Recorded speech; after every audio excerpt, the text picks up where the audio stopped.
சித்தர்கள் பேசுகிற நிலையெல்லாம் கேட்க முடியுமா?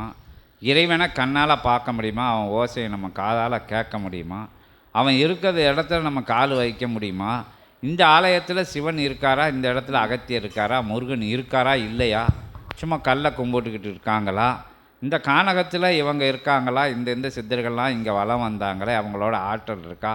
அவங்களோட சுவடுகள் இருக்கா? அவங்களோட வாசனையாச்சும் இருக்கா?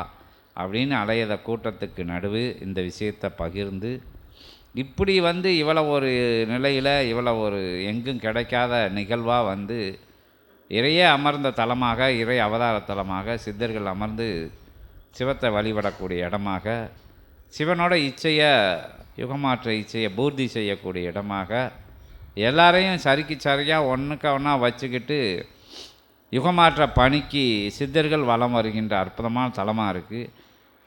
அதாவது எங்கள் கூட வாங்கன்னு கூட சித்தர்கள் நம்மளை கூப்பிடலை, உங்கள் கூட வரோம் அப்படின்னு சொல்லி சித்தர்கள் எங்கே அழைச்சாலும் வராங்க. சச்சங்கம் அங்கே போகிறோம் வாரோம், இங்கே ஓட போகிறோம் வாரோம். சித்தர்கள் அகத்தியரும் 18 சித்தர்கள் மட்டும் வரல, ஒட்டுமொத்த பிரபஞ்சமே பின்னாடி வருது கொடி பிடிச்சி. அப்படி ஒரு நிலையில் உள்ள சபை இந்த சபை. இதில் எத்தனை தடவை தான் சொல்லுதுன்னு அது அந்த மாற்று யுகங்கிறதுனால அந்த சங்கை ஊதிக்கிட்டே இருக்க வேண்டியது இருக்குது. கொஞ்சம் கரைத்தார் கல்லும் கரையும் அப்படிங்கிற மாதிரி அந்த நிலையை மாற்று யுகத்தை அகத்திய பெருமான் கையில் கொடுத்து கரைக்க சொல்லியிருக்கு. எல்லோரும் அதுக்கு எல்லோரும் எதுக்கு உங்கள் எல்லாருக்குள்ளேயும் தான் அந்த மாற்று யுகங்கள் இருக்குது. அவங்க கரைக்கிறதுக்கு அவங்கவுங்க கூட வரணும், ஒன்றா பயணப்படணும். நான் எதுக்கு சாமி வர்றேன் சபையை வளர்க்கறதுக்கு? நான் எதுக்கு சாமி? உள்ளுக்குள்ளே இருக்குது, யாரும் வெளிப்படையாக சொல்லலை. உள்ளுக்குள்ளே இருக்குது. சபையை வளர்க்கறதுக்கு நம்ம ஏன் போகணும்? அங்கே எதுக்கு சச்சங்கத்துக்கு போகணும்? இங்கே ஏன் ஆளை சொல்லணும்? நம்ம பிரச்சனை தீர்ந்தால் போதாதா? இன்னொரு ஆள்கிட்ட ஏன் அதை போய் சபையை பற்றி சொல்லி வைக்கணும்? இப்படிங்கிற சூட்சம வினாக்களெல்லாம் இங்கே சிவசபையில் எதிரொலிக்கு யாரும் நேரடியாகவோ மறைமுகமாகவோ திருவாய் மலர்ந்து சொல்லாட்டாலும் உள்ளுக்குள்ளே ஒரு வினா இருக்குது. இங்கே சிவசபை அறியுது, சித்தர்கள் தேவர்கள் எல்லாமே அறிவாங்க. அப்போ அப்போ உடனே எதுக்கு நாங்கள் மாற்றணும்னு சொல்லிட்டா என்ன செய்ய முடியும்? நீ எனக்கு பணி செய்யலைன்னா உன்னைய மாற்றி என்ன செய்யன்னு சித்தர்கள் நம்மளை பற்றி கேள்வி கணையை விட்டுறக்கூடாதுல்ல. அதை கருத்தில் வச்சுக்கணும். செய்தோம் அப்படிங்கிறதான். அதாவது நீ செய், நீ யுகத்துக்கு பணி செய், உனக்கு நாங்கள் பணி செய்தோன்னு சித்தர்கள் நம்ம கூட வராங்க. அப்போ தர்ம யுகமாக மாற்றினா தானே நம்ம அதில் வளம் வர முடியும். வேற்று நிலைகளில் உள்ள இடங்களில் போய் இருந்துக்கிட்டு வெப்பம் அதிகமாக இருக்குது, எனக்கு அது காலில் முள் குத்துது கல் குத்துதுன்னா அந்த தளத்தை சரி செய்யாமல் அதிலே உட்காந்துக்கிட்டு ஆட்டம் போட்ட மாதிரி தான். எடுக்கிற முள்ளுக்காட்டுக்குள்ளே போய் நின்றுக்கிட்டு சுத்தப்படுத்தாமல் எனக்கு அங்கே குத்துது இங்கே குத்துது எடுத்து வைக்க முடியலன்னா அந்த தளத்தை சுத்தப்படுத்தணும். சூடான பிரதேசத்தில் போய் இருந்துக்கிட்டு அதை அந்த பூமியை குளிர்ச்சி ஆக்காமல் அங்கிட்டு இங்கிட்டும் காலக்காலம் மாற்றி வச்சானா அது சுடத்தான் செய்யும். அது மாதிரி அசுத்தமான இடங்களில் போய் அசுத்தமாக இருக்குது கால் வைக்க முடியல அப்படின்னு நினச்சா அசுத்தமாக தான் இடமாக தான் இருக்கும். அப்போ உன்னையை மாற்றினா தான் அந்த இடம் மாறும். அப்படி தான் இங்கே உன்னையை மாற்று முதல்ல திருப்பி அந்த இடம் மாறிடும் அப்படின்னு சொல்லி நம்ம இருக்கக்கூடிய தளம் அந்த மாற்று வேற்று நிலைகளில் உள்ளதாக இருக்குது. அதை நம்ம மாற்றினா தான் நம்ம நிம்மதியாக நம்மளோட சந்ததிகள் நிம்மதியாக வாழ முடியும், வசிக்க முடியும். அதுக்கு ஏற்ற தலமாக இருக்கும். அது எப்பவுமே இப்போ இகலோகத்தில் எல்லாம் சொல்லிக்கிட்டு இருக்காங்க, அடுத்தவங்களுக்கு சுவாசிக்கிறதுக்கு காற்று வேணும், தண்ணி வேணும், அது வேணும், இது வேணும். இயற்கை வெப்பமடைஞ்சிக்கிட்டு இருக்குது, ஓசோனில் ஓட்டை விழுந்துக்கிட்டு இருக்குது. அதெல்லாம் மதிக்காட்டாலும் நீங்கள் அதெல்லாம் மதிக்கிற மாதிரி தெரியல எந்த கூட்டமும். பிளாஸ்டிக்கெல்லாம் அங்கே இங்கே அது செய்து இது செய்து போய் செமிக்காமல் இருக்குது அப்படின்லாம் சொல்லிக்கிட்டு இருந்தால் அது ஏதோ ஒரு காதில் ஊடுன நிலைகளில் மாதிரி நம்ம இருக்கிற இடம் வீட்டுக்குள்ளே சுத்தமாக வச்சுட்டு ஜன்னல் ஓடி வெளியேறியக்கூடிய ஒரு நிலை தான் இப்போ உலாவி வந்துக்கிட்டு இருக்குது. அது அடுத்தவன் மாடுதுன்னா என்ன, ஆடுதுன்னா என்ன, எவன் திட்டு எப்படி போனால் என்ன, கடலில் விட்டு மீன் தின்னு செத்தா என்ன அப்படிங்கிற நிலையில் ஒரு மனோநிலை இருந்துக்கிட்டு இருக்குது. அது எங்கிட்டோ ஒரு சுழற்சியாகி நம்ம வீட்டு சமையல் பாத்திரத்துக்கு வந்துருங்கிறது தெரியாமல் நம்ம அந்த தப்பை செஞ்சுக்கிட்டு இருக்கோம். அப்படி பரந்த நன்மையோட நினைப்போடு இருக்கையில் தான் யுகத்தை மாற்றினா தான் நம்ம மாறுவோம். அதை மாற்றுறதுக்கு முதல்ல நம்மளை தகுதியான ஆளாக நம்மளை மாற்றிக்கணும் அப்படிங்கிற நிலையை தான் இங்கே சிவசபை மீண்டும் மீண்டும் இகலோகத்தில் சொல்லத்தான் அந்த உயர் லோகத்துலையும் அதையும் தேவர்கள் சொல்லிக்கிட்டு இருக்காங்க.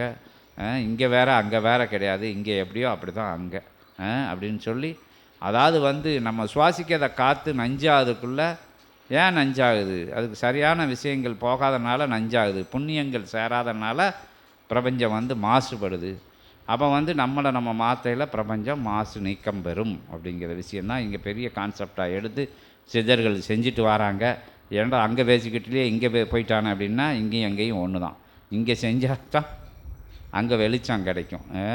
இங்கே தீ பற்றாச்சா தான் அங்கே இருளெல்லாம் விலகும். அப்படிங்கிற நிலையில் எந்த தளத்தில் எந்த விஷயங்கள் நிகழுதுன்னு கிடையாது. உயர்வான விஷயங்கள் எங்கேயும் நிகழலாம். முதல்ல உனக்குள்ளே நிகழணும், உன் வீட்டுக்குள்ளே நிகழணும், உன் தெருவில் நிகழணும், உன் கிராமங்களில் நிகழணும், அதுக்கு பிறகு உன் நகரில் நிகழணும், அதுக்கு பிறகு மாவட்டம்னு விரிஞ்சிக்கிட்டே போகும். அப்போ முதல்ல ஆரம்பிக்கக்கூடிய இடம் நம்ம. அப்போ மாற்றக்கூடிய இடங்கள் நம்ம போகக்கூடிய அற்புதமான என்னது கிளைச்சபை இல்சபை அப்போ நோக்கிய பயணங்கள்.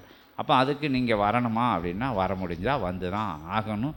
போக முடியும். அவங்கெல்லாம் ஏன் போகிறாங்களன்னு ஊக்கமாச்சும் படுத்தணும், செய்யணும். என்ன அது இது ஒரு சூட்சம வினாக்களுக்கு விடையளிக்கவங்க. என்ன எல்லாம் சேர்ந்தால் தான் எல்லாம் நிகழும். எனக்குள்ளே மட்டும் நிகழணும்னா உனக்குள்ளே நிகழணும்னா அது எப்படி நிகழும்? சுத்தப்படுத்த வேண்டாமா? சுற்றி நம்ம இருக்கக்கூடிய வளாகங்களில் சுத்தப்படுத்தவும் செய்தோம். மிஞ்சி போனால் தெருவில் வந்து வாசல் போகிறோட பொறுக்கிட்டு தூத்துட்டு போயிருந்தோம். அதுக்கையும் தாண்டி உலகம் இருக்குது. அப்படிங்கிறதான் சபையோட வேலை. அதில் எல்லோரும் உயர் பரந்த மனப்பான்மையோட இருக்கணும். இறைவன் வந்து எங்கும் நீக்கமர நிறைந்தவர், எல்லாருக்குள்ளேயும் இருக்கார், எல்லா ஜீவராசிகளுக்குள்ளேயும் இருக்காருங்கிறதுனால இறைப்பணியை நம்ம பிரபஞ்சம் முழுவதும் செய்யணும். சச்சங்கம் போடணும். சச்சங்கத்தின் மூலமாக அதிக மக்களை வந்து விழிப்புணர்வு நிலைக்கு கொண்டு வரணும். வாழும் கலையை கற்றுக் கொடுக்கணும். வாழ்விய முறையை சொல்லி கொடுக்கணும். எப்படி பிரபஞ்சத்தோடு ஒன்றி வாழணும், பிரபஞ்சத்துக்கு எதுவும் தீங்கு செய்யாமல் எப்படி வாழணும், ஏன் பிரபஞ்சம் எல்லாத்தையும் எடுத்து வச்சுக்கிடுது, கொடுக்க மறுக்கு அப்படின்னா நீ கொடுக்க மறுக்கு, அதனால் அது மறுக்கு அப்படிங்கிறதான் இங்கே விடையாக பகிரப்படுது. அதனால் எல்லாரும் எல்லாத்தையும் உடைய எல்லா விஷயங்களையும் கலந்து சிவசபைக்குன்னு இல்லை, நல்ல விஷயத்துக்கெல்லாம் துணையாக இருங்க. நல்ல விஷயங்கள் எங்கெங்கே நடக்கணுமோ அதுக்கு உதவி கரம் நீட்டுங்க. தீய விஷயங்கள் எங்கெங்கே நடக்கோ அதெல்லாம் தட்டி கேளுங்க, அச்சம் தவிருங்க அப்படிங்கிற விஷயத்த சொல்லி கூனி குறுகி வீட்டுக்குள்ளே படுத்துக்கிடாதாங்க, வெளியே வந்து பாருங்க அப்படிங்கிற விஷயங்கள் சொல்லப்படுது. நம்ம சந்ததிகள் நல்லா இருக்க வேண்டாமா? அடுத்து நம்ம பிள்ளைகள் வந்து நல்ல மாந்தர்களோட உலா வர வேண்டாமா? வேற்று மாற்று நிலைகள் இல்லாத மாந்தர்களோட பழக வேண்டாமா? எல்லா விஷயங்களும் சரியாக இருக்க வேண்டாமா? அந்த விஷயத்தான் பிரபஞ்ச சபை செஞ்சுக்கிட்டு இருக்கு. அதில் இயல்புலையும் வெற்றி அடைஞ்சிக்கிட்டு இருக்கு சபை. அதுக்கு இப்போ அதுக்கு சில விஷயங்கள் அது வெளியே சொல்ல வேண்டாம். சபை அதோட பணியை கரெக்டாக சித்தர்கள் செஞ்சுக்கிட்டு இருக்காங்க. அது எல்லாம் இப்போ உள்ள நிலைகள் அதை பறைசாற்றி நீக்கி எவன் நானுன்னு சொல்லுவானோ அவன் அடுத்த நாள் இல்லாமல் போயிருந்தான். யார்கிட்ட ஆற்றல் என்கிட்ட இருக்குன்னு சொல்லுதானோ ஆற்றல்லாம் பறிக்கப்பட்டு விடுது. மாற்று நிலைகள் உயர்ந்த மாற்று நிலைகள்னால் வேறு நிலைகள் இந்த மாற்று நிலைகள்னால் வேறு அந்த மாற்று யுக நிலைகள் கிடையாது, வேறு நிலைகள் இருக்குது. அது நிஜம் இல்லாமல் போயிடல, அதுவும் பொய்யாக்கப்படுது. இதெல்லாம் சித்தர்களோட உயர் சூட்சமம் தொடங்கிருச்சு. இன்னும் யுகம் மாறும், இயல்புலையும் மாறும், சூட்சமத்திலையும் மாறும். அதை சித்தர்கள் பணியாற்ற தொடங்கிட்டாங்க. அது ஆதிகையிலாய சிவசூட்சம நூலிலிருந்து ஆனந்த குலத்தை பார்த்து அதை கண்டுபிடிக்க முடியும் உங்களாலன்னு சொல்லி அற்புதமான நிகழ்வுகள் தொடங்கிடுச்சு. முருகப்பெருமான் சூலாயுதத்தை விட்டு ஆட்ட ஆரம்பிச்சிட்டாரு, குழப்பி விட ஆரம்பிச்சிட்டாரு.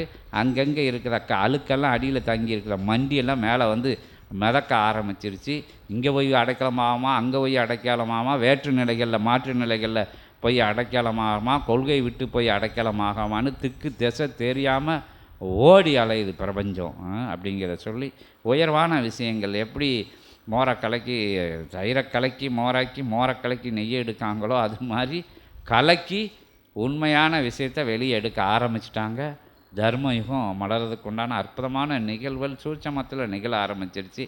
நான் இறை நம்பிக்கை இல்லாத நிலைகளெல்லாம் இறையை நம்ப மாட்டவங்க இந்த தேசங்கள்லாம் தன்னால் தவிடுபடி ஆகிக்கிட்டு இருக்கு. எங்கே போவோம் எதுக்கு போவோன்ட்டு யாருக்கு பயப்படணும் யாருக்கு பயப்படக்கூடாதுன்னு கூட அது மதிக்கெட்டு அது அந்த அலைஞ்சிக்கிட்டு இருக்குது. அதெல்லாம் சர்வதேச அளவில் அந்த நிகழ்வெல்லாம் தொடங்கிருச்சு. எல்லா விஷயங்களும் நல்ல விஷயங்களாக படிப்படியாக நிகழும். அப்போ நம்ம மட்டும் நிகழாமல் இருந்தால் நம்மளும் காத்தோடு அவன் மாற மாட்டேங்கான் சாமி, இவன் மாற மாட்டேங்கான்னா மாற மாட்டேங்கான்னா மாற்று லோகம் தான் செல்ல வேண்டியது வரும் அன்றைக்கி சொல்லிட்டாங்க. திருந்து இல்லைன்னா நீ திருத்தப்படுவாய். அதுலேயும் நீ உட்பட்டு வரலைன்னா நீ யுகத்தை விட்டு உன்னை தள்ளி வச்சுருவாங்கன்னு சொல்லிட்டாங்க நூலில் இருந்து. மாறிடுங்க, மாறிடணும். அதனால் எல்லா இடத்துலையும் பணி செய்யணும். பரந்த மனப்பான்மை கட்டாயம் நம்மகிட்ட இருக்கணும். அதை சபை செய்து சபையோடு இணைந்திருங்க. நிம்மதி வேணுமுன்னா அடுத்தவங்களுக்கு நிம்மதியை கொடுக்கணும்.